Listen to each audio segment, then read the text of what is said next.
you sick of losing your keys? Are you tired of trying to find your mum's phone? Sockie, where's my phone? In your pocket. It's not. It is. Just check. Oh, here it is. Yeah, I just told you. Just teach the dog how to find it. Do you guys want to do some extra chores? That was a yes. You will need treats, a container, glass, or a special nosework tin you can get online. Your chosen scent, I have clove.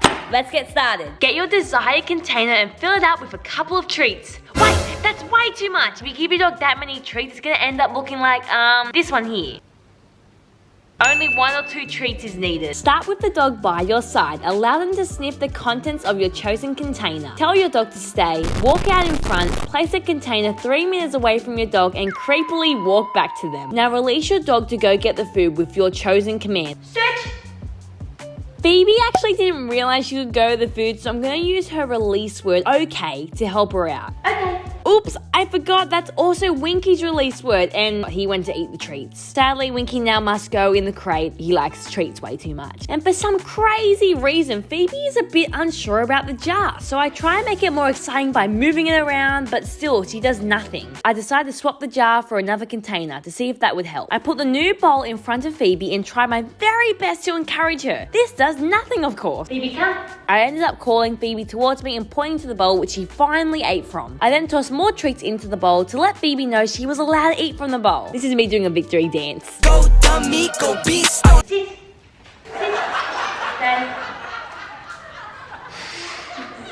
Now that Phoebe is comfortable with the bowl, I use the search command and continue practicing. Time for the next step. I let Phoebe sniff the bowl before I put the bowl behind a corner. I release Phoebe, who's a little bit unsure, but with some help, she goes to the bowl and eats the food. All you have to do now is keep repeating the steps and keep putting the container in more and more difficult spots. Before moving on to the next step, make sure your dog is fluently finding the food around one specific room very easily. He should be able to find the food in little hiding spots, in corners, and on chairs. Each time your dog finds the food, add some more bits of food. This will come in handy for later. Step 2, put some food in the container you've been using, then grab the lid, and then put some holes in it. Just like this.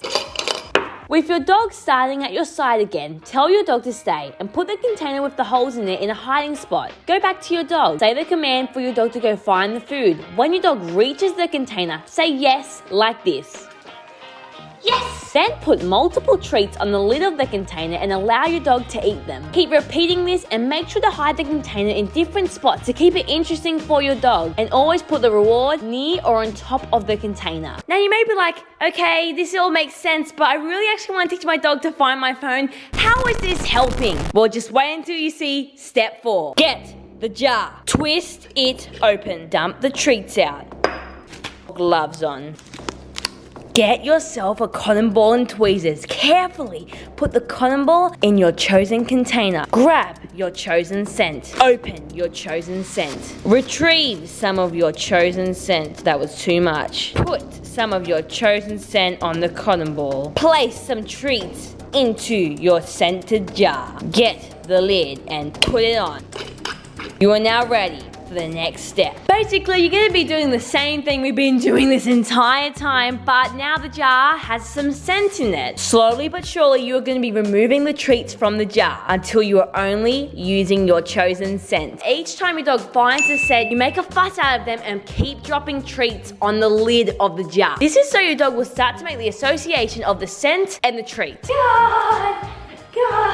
So some of you may have noticed that Winky is actually doing a down every time he finds the scent. And why is that? Well, that's because I actually told it to him. And I'm going to show you how to do it right now. Command your dog to search, and as your dog is about to reach the container, command your dog to down. Use a hand signal, a voice command. It'll look like this. Down. Yes, good. As your dog gets the hang of it, start only using a voice command. Search. Down. Yes. Troubleshooting. If your dog doesn't down close enough, lure them to the scent and then help them down closer. Search.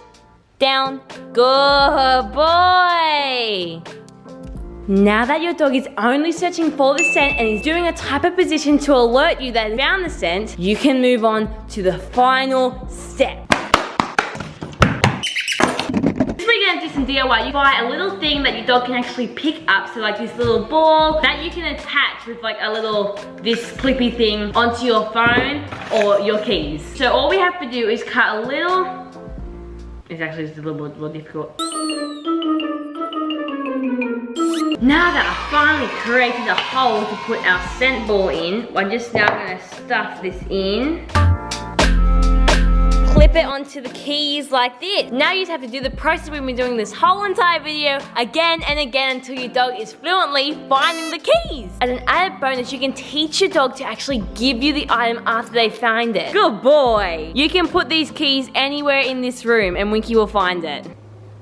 Okay. And Winky is not gonna be looking. Okay. Heel. Search. It's not me, it's a trick. Winky, search. So Winky's always steadily gaining pace. Is this where Papa went? Is Winky tracing back his steps? Oh, where is it? Search. Oh, Winky's now. Is that where you hid the keys? Here's your keys. He found them. So I have to keep this on my key. Yeah. Well, that's it's a test ball. It's fine, it's not. It smells so good too. Happy training, catch me knuckles.